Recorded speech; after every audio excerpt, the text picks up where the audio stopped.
અમદાવાદમાં ભારે વરસાદથી નળકાંઠાનો વિસ્તાર ખૂબ પ્રભાવિત થયો છે અને આ નળ સરોવરના રેથલ ગામે વીટીવી ન્યૂઝનો ગ્રાઉન્ડ ઝીરો રિપોર્ટ વીટીવીની ટીમ ત્યાં પહોંચી છે.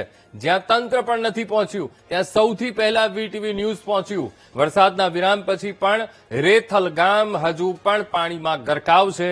રેથલ પ્રાથમિક શાળા, પશુ દવાખાનું આ બધું જ અત્યારે જળમગ્ન છે. વરસાદથી ખેતરો બેટમાં ફેરવાઈ ગયા છે. ખેડૂતોના પાકને નુકસાન પહોંચ્યું છે. તો સ્થાનિક લોકોએ તંત્રની કામગીરી સામે સવાલ પણ ઉઠાવ્યા. વર્ષોથી પાણી ભરાવાની આ સમસ્યાને કોઈ તંત્ર અહીંયા જોવા પણ નથી આવતું. આ સ્થિતિમાં જીઆઈડીસી કંપનીઓને કારણે ગામમાં પાણી ભરાવાની ખૂબ મોટી સમસ્યા એ ઊભી થઈ છે તેવું ગ્રામજનો કહી રહ્યા છે. હવે અત્યારે વરસાદ તો રોકાયો છે, વિરામ લીધો છે, પણ હજુ પણ ગામમાં પાણી જ પાણી. અહીંના લોકોએ 2 દિવસથી કંઈ પણ ખાધું પીધું નથી. જાતે જ ભેગા થઈને જમવા સહિતની વ્યવસ્થાઓ ઊભી કરે છે. ત્યારે સવાલ એ થઈ રહ્યો છે કે જે મોટા મોટા દાવા કરતું તંત્ર છે એ છે ક્યાં? આ સ્થિતિ જોઈને ગામના લોકો જ નહીં પણ તમામ લોકોને આવો પ્રશ્ન અત્યારે થઈ રહ્યો છે. જ્યારે ઇલેક્શનનો ટાઈમ આવે ત્યારે જનપ્રતિનિધિઓની હાજરી આ વિસ્તારમાં દેખાતી હોય છે. ગામે ગામ નેતાઓ ફરતા જોવા મળતા હોય છે. પણ જ્યારે ખરાબ પરિસ્થિતિમાં ગામના લોકો મુકાય છે, એટલે કે આ પાણી ભરાતું હોય છે ચોમાસામાં, ત્યારે એક પણ નેતા અહીંયા ફરકતો નથી. ભારે વરસાદથી નળ સરોવર વિસ્તાર પ્રભાવિત થયો છે અને વીટીવી ન્યૂઝ અત્યારે ગ્રાઉન્ડ ઝીરો રિપોર્ટિંગ પર છે. રેથલ ગામ કે જે હજુ પણ પાણીની અંદર ગરકાવ છે અને આ દ્રશ્યો રેથલ ગામના છે કે જ્યાં પશુ દવાખાનું છે તે પણ પાણીની અંદર ગરકાવ છે. જે વાહનો છે તે પણ પાણીની અંદર ગરકાવ થઈ ચૂક્યા છે અને હજુ પણ જે ગામની અંદર પાણીનો પ્રવાહ છે તે ચાલુ છે. એટલે કે ક્યાંક જે પ્રકારે ભારે વરસાદ પડ્યો અને 2 દિવસ બાદ પણ અહીં પરિસ્થિતિ છે તે થાળે નથી પડી.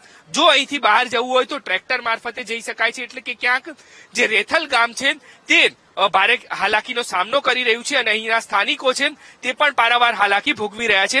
મહત્વની બાબત છે કે અત્યાર સુધી પાણી ઓસરવા માટે કોઈ પણ વૈકલ્પિક વ્યવસ્થા નથી કરવામાં આવી.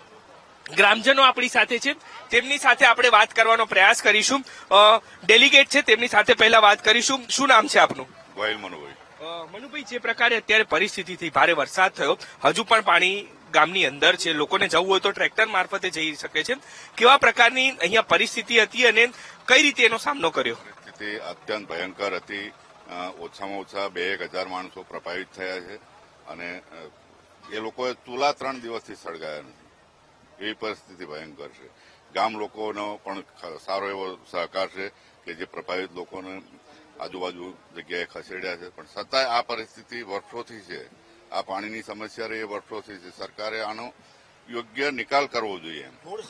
મૂળ સમસ્યા જીઆઈડીસી આવતા આ પાણીની સમસ્યા, પાણીનો પ્રવાહ એક સામટો વધી ગયો છે કે લોકો ખસી નથી શકે. પ્રશાસન આ બાબતે કોઈ પગલા લે છે ખરા? આપ લોકો ગામજનો જાણ કરો છતાં પણ આ પ્રકારની પરિસ્થિતિ? પ્રશાસનને અવગત કરીશું આ બાબતે કે આવી પરિસ્થિતિ છે. જોકે પ્રશાસનને ખ્યાલ જ છે કે આ કાયમની પરિસ્થિતિ છે, છતાં આંખ આડા કાન કરે એવું ના કહી શકાય. આંખ આડા કાન નથી. સમજો કે આનો યોગ્ય નિર્ણય, એનો નિકાલ થાય એવી વ્યવસ્થા કરે. ગામમાં કેવી પરિસ્થિતિ છે? ગામની અંદર કેવી પરિસ્થિતિ? 10 વર્ષથી આ પોઝિશન છે. પાછળ પાણીનો કોઈ નિકાલ નથી. દર વર્ષે આની આ પોઝિશન થાય છે. એટલે 100% તંત્રએ થોડીક ધ્યાન લેવાની જરૂર તો છે. 100%. 2 દિવસ ગામના લોકોએ કેવા વિતાવ્યા છે? ભયંકર 23 તારીખનો જે વરસાદ આવ્યો એમાં ગામ સતત 24 કલાક જાગી અને પરિસ્થિતિ બહુ ખરાબ હતી. ભયંકર ખરાબ પરિસ્થિતિ હતી. કહેવાય જેવી વસ્તુ નથી એમ આ વિસ્તારની.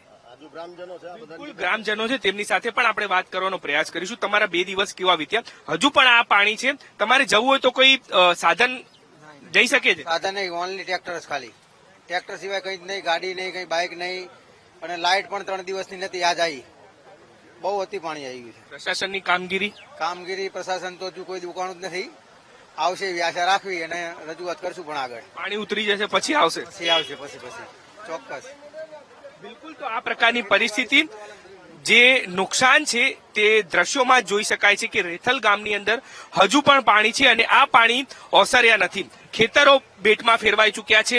જે લોકો છે તેમણે ગામના લોકો મદદ કરી અને જમવાનું આપ્યું. એટલે કે આ પ્રકારની પરિસ્થિતિ VTV news ground zero report બતાવી રહ્યું છે કે કયા પ્રકારે રેથલની પરિસ્થિતિ છે. અહીં પ્રશાસન ક્યારે પહોંચે છે તે મોટો પ્રશ્ન છે. કેમેરામેન દશરથ ઠાકોર સાથે દીપક સોલંકી, વીટીવી ન્યૂઝ, નળ સરોવર.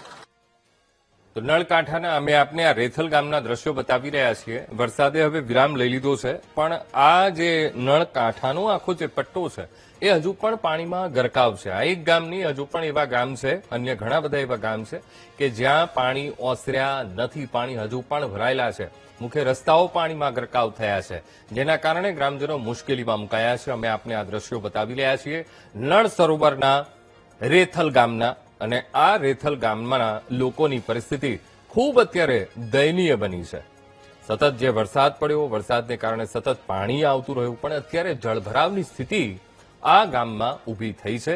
પાણી ઓસરવાના નામ નથી લઈ રહ્યા અને 3 દિવસથી આ જ પ્રકારની સ્થિતિમાં રહેવા માટે ગામના લોકો મજબૂર બન્યા છે. ચારે તરફ ગામમાં પાણી જ પાણી છે.